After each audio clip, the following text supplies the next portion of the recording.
Edit audio. This podcast discusses murder and violence against children. Please take care while listening.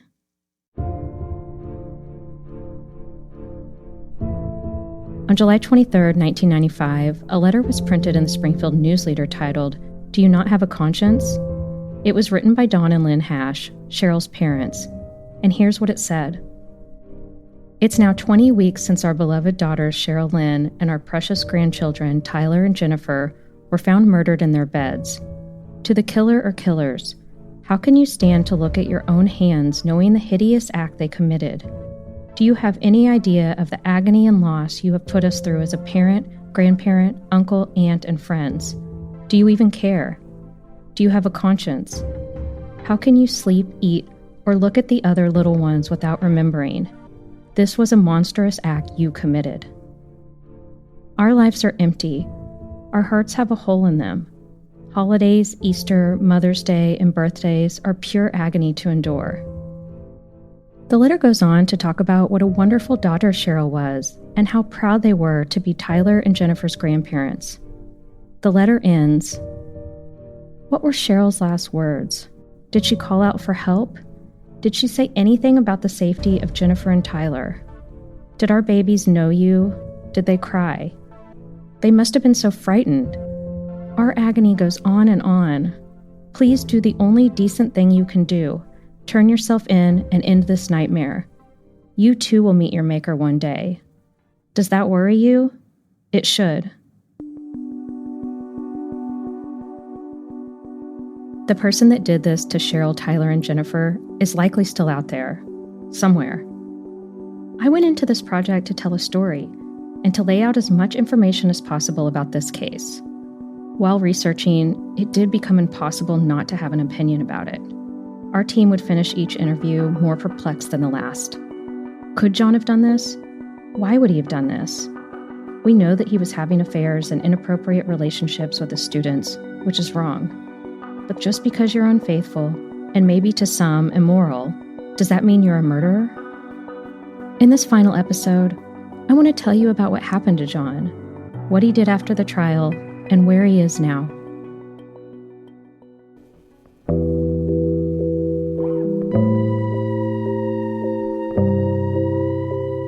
This is the Feeney Family Murders, an Ozarks true crime story, and I'm your host, Ann Roderick Jones.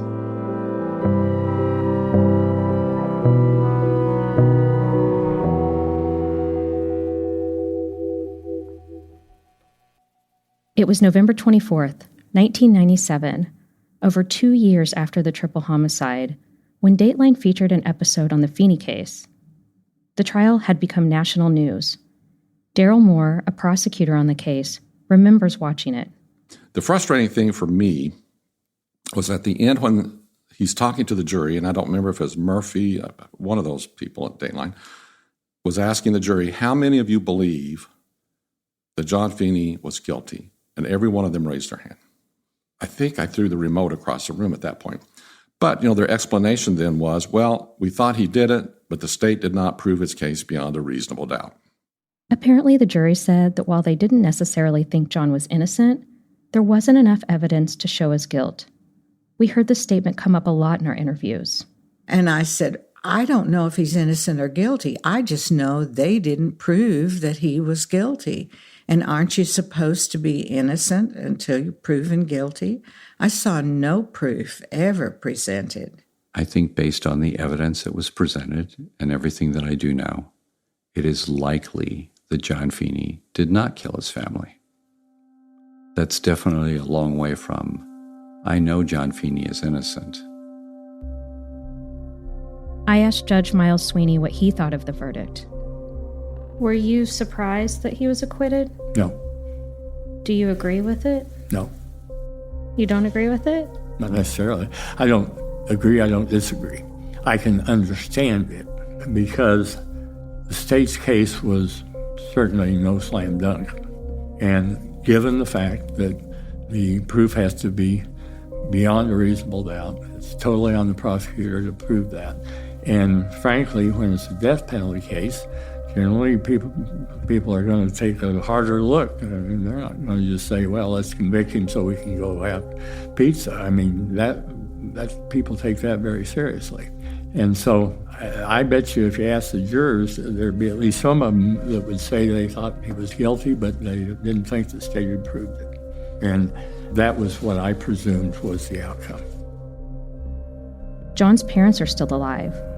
I reached out to them in hopes for an interview, but they declined and then hung up on me. It happens.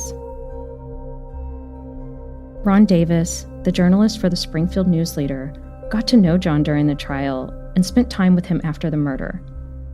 Ron is sort of known for getting close to people he interviews, maybe to glean information or just get in their head. He and Jon Feeney went on a week-long trip together. When I interviewed Ron for this project, I was excited to talk about this trip with Jon. I was hoping to find out what he was like after the murders, not from a student or a fellow teacher or someone who thought he was guilty, but from sort of a friend. After it was all over, the grand jury, the indictment, the trial, I went and started a magazine in Springfield.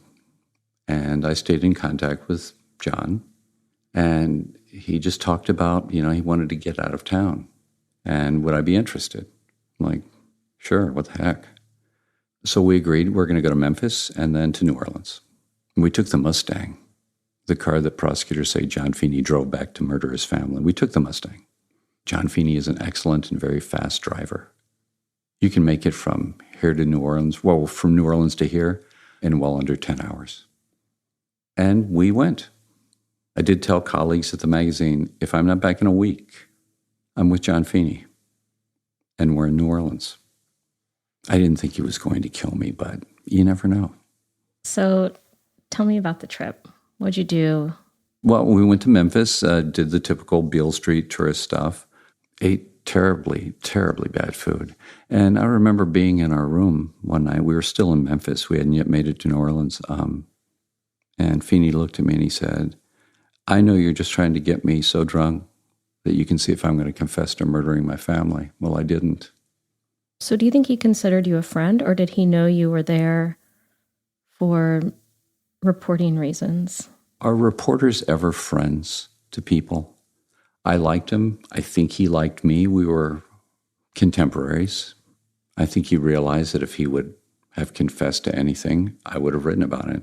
That's just the way that goes. But I'd like to think that he thought of me as a friend. And you thought of him as a friend? I thought of him as a friend. After the trial, in the middle of the case, I had to view him as a source and as a suspect and as a subject. But afterwards, I considered him a friend because based on the evidence that was brought out at trial, it sure seemed like he didn't do it. And if he didn't do it, then that's a person that I have great sympathy for. You lose your family, you're accused of killing them, and you didn't do it. And everybody believes that you did. The only worst thing would be if he was convicted and put on death row. And he was very lucky because, let's face it, most of the time juries look at people who are charged with murder and go, it took something to get them here. So I think juries are probably predisposed to believing in the guilt of a defendant. Any anecdotes about your trip? Did you get drunk together at bars? We got famously drunk together in bars. We were at the Acme, the oyster bar down in New Orleans, like every bad tourist is supposed to be. And Jon spilled a beer. And the guy sitting next to him at the bar was really quite upset. And I thought people were going to throw hands. And Jon calmed it down and said, listen, man, I'm really sorry. Let me buy you a beer. Everything was fine. And then the guy says, well, that's really good of you, man. Where are you guys from? Tourists? And Jon says, yeah, we're from Springfield, Missouri. And the guy says, really? I'm from Branson. And my first thought was, I hope he doesn't recognize Jon Feeney. You can go hundreds of miles away and run into a tourist from just down the road. But it was great. And then we went to a couple of different clubs. He was very generous. He was very polite. He was not a sloppy drunk, which was kind of unusual because we consumed a few adult beverages, and he was sober. He walked straight. He didn't slur. He was very lucid. I was not. What was it like for him? Did you see a difference, kind of aside from the guy from Branson, let's say? Did he act different? He acted lighter, sure. He acted like a guy in his late 30s, early 40s, having fun in New Orleans. I could see where Jon Feeney would have been a great partier, and I could see where he might have been charismatic too. Did he seem like, were there any red flags to you? I mean, I know you said you had a lot of beverages during this time, but, hitting on women, younger women, or anything that just kind of put a red flag in your mind? No, but I don't know how much of that was him being aware that I was probably looking for red flags. I may have been intoxicated at times, but I was never so intoxicated that I didn't realize I have to look for things. And there was nothing. It was just Jon Feeney. When we were driving back from New Orleans, we had a conversation about absolute zero and the excitability of atoms, and how if indeed we hit absolute zero, everything around us, the car, its tires, the trees, would all become nothing because it's all still. I could see how he was a good teacher. It was one of the few times that I actually understood science, because I'm a journalist and we don't know jack about math or science. And yet here's Jon Feeney able to explain absolute zero. He's able to explain science, and I got it. So a journalist who covered this case extensively and a man who was convicted of murder go on a road trip. This sounds like the beginning of a bad joke, or maybe even a campy horror movie. But this is real life. Is it strange? Yeah, it is. But I'm grateful for the insights that Ron shared. I know we talk a lot about Jon Feeney in this podcast, and we hear a lot more from the prosecution than we do the defense. He was found not guilty. But in our judicial system, being not guilty is not the same as being innocent. We keep hearing that phrase from people throughout this podcast. But here's the thing. Someone did this, and that person is likely still out there today.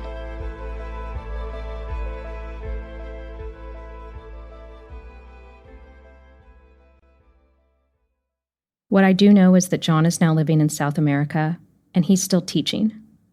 A website for the EPN Continuing Educational Center in Quito, Ecuador, lists Jon Edward Feeney as an instructor.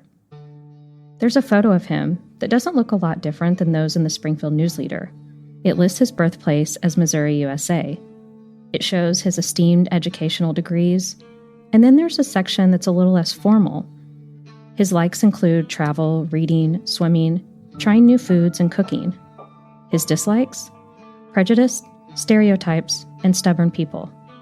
His biography, with a lot of exclamation points might I add, states, "I came to Ecuador to study Spanish. I'm from Springfield, Missouri. The Simpsons. I fell in love with Ecuador." His main teaching idea is that English is easy. I love helping others understand and practice the English language. I've traveled to many countries and experienced many cultures. I love Ecuador and the USA. At the school where Jon is teaching, there's sort of a message board for students and teachers to trade and buy things. One of the posts is from Jon Feeney on December 3rd, 2021. He listed some items for sale for a classroom, like laptops, earbuds, and phones. He brings them back from the US. In this post, he also puts his email address and phone number. So I've tried reaching out. I explained the project and my request for an interview. In October, I let him know that we were finishing up the podcast, and I was writing and recording the final episodes. I told him that this would give him an opportunity to tell his story, to explain exactly what happened. I could see in WhatsApp that he opened and likely read my messages, but there was no response. I reached out to one of Jon's former students in Ecuador. His name is Fabian Jimenez. Fabian had Jon as a teacher about 8 years ago, and he told me that during one of his first classes, Jon told the students about the murder of his family. It was one class, and he just said, I'm going to tell you guys about the story of my life. And he began to tell us that his family got murdered, got killed when he was on a trip to a conference about chemistry, something like that.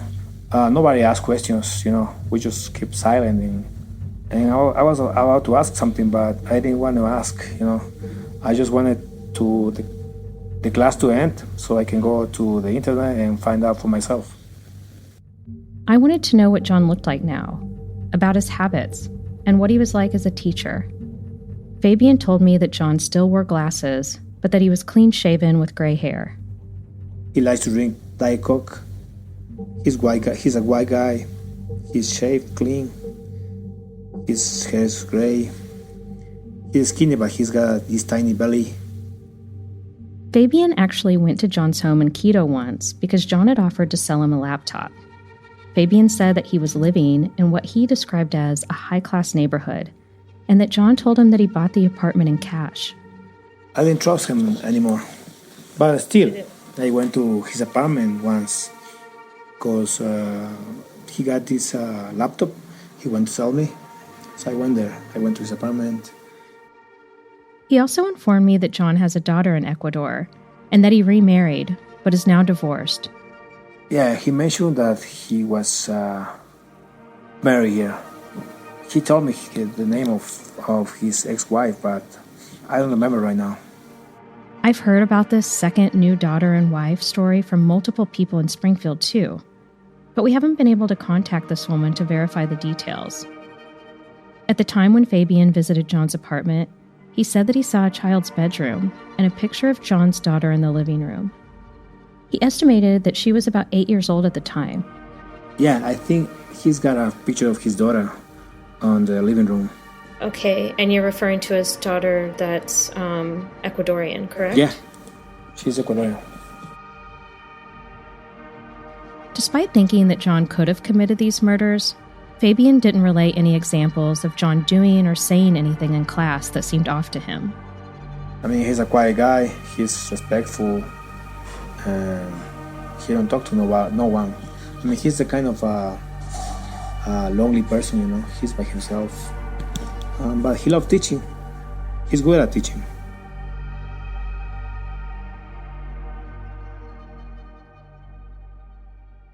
I can't speak for Jon, but it looks like he's moved on. It makes sense that he needed to get out of town, given that so many people we talked to while covering this case seem to strongly believe that he murdered his wife and children. I think everything points to Jon Feeney. I don't think anything points anywhere else. One thing I do know is that Cheryl's friends and family are still grappling with this devastating loss almost 3 decades later. I was guarded. I was guarded a lot. I was scared. I was afraid, would somebody come after me? When I witnessed that, I thought this could happen to anybody, and it could happen to me. My husband passed away in August of 2020, and I thought this whole time I'd been doing pretty good, but after he died and after the shock of of his death, and a few months later, I'm like, I'm not sleeping good at night. I think I'm hearing things. I think somebody's in the house. I knew there wasn't anybody in the house, but I would start imagining things that could have been happening. I finally decided to see a therapist, and I'm thinking it's the grief the whole time. And I talked to the therapist and realized that I hadn't fully dealt with the trauma from 27 years ago.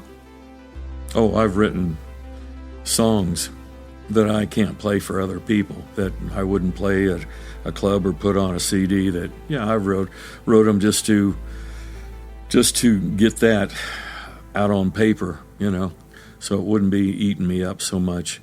And of course, it still will always be in my heart that it's hard sometimes, but yeah, I've written 2 or 3 songs about the situation, and just to get it out in daylight. Yeah. Is there anything else that you want to say? I can't think of anything, but I feel like I had a good life. I wish Cheryl had had a better life, and I wish I could have spent more time with them, and I wish she had had a better husband to spend her life with. But if I could have picked and chose someone for a daughter, it would have been Cheryl. She was a good girl. She was so smart and loving. And I miss her so much.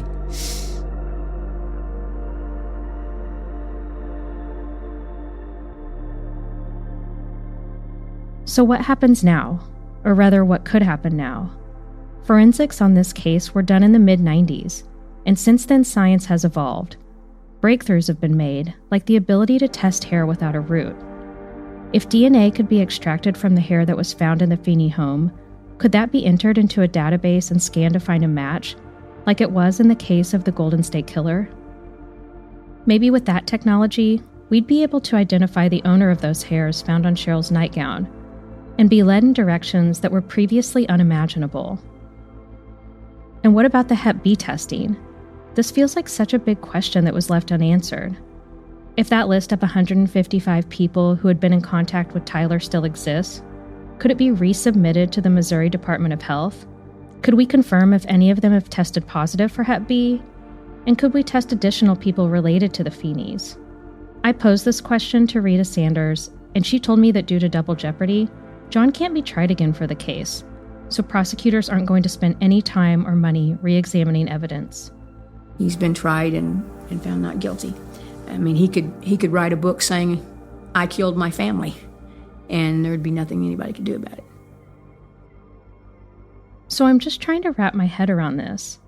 Our justice system relies on a jury of peers to determine whether a person is guilty or not guilty, not whether they are innocent. We know that this is not the perfect system. It relies on people to not have inherent or implicit bias, which often directly harms people of color. But in our current system, once a person, such as Jon Feeney, has been determined not guilty by a jury, double jeopardy is put in place. They may not be innocent, but they've been determined not guilty, and because of that, they can't be tried again. It's over. But if Jon can't be retried and he didn't do it, wouldn't we want to be able to retry DNA evidence to absolve him? Is it a father who claims he loved his son? I don't know. And who else could have possibly done it? We don't know. It's been a quarter century.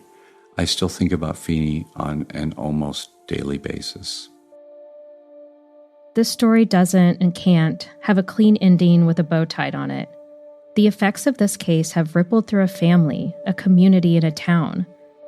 The biggest question to me here is, how can we live in a system where the murder of a woman and her 2 children is left unexplained and ultimately unsolved? How can we be okay with moving forward when evidence could lead us to justice?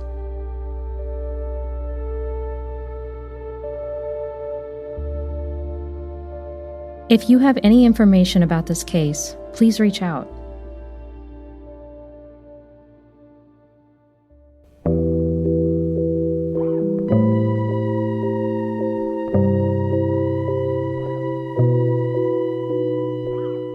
Feeney Family Murders is part of the Edit Audio original series Ozarks True Crime.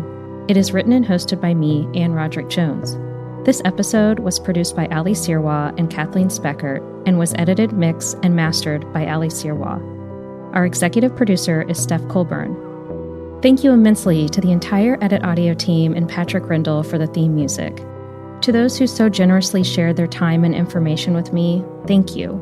And many thanks to crime investigator Jeff Morgan, who contributed invaluable contacts and research for this project. If you want to get in touch with us, you can email us at hello@editaud.io. That's HELLO@EDITAUD.io.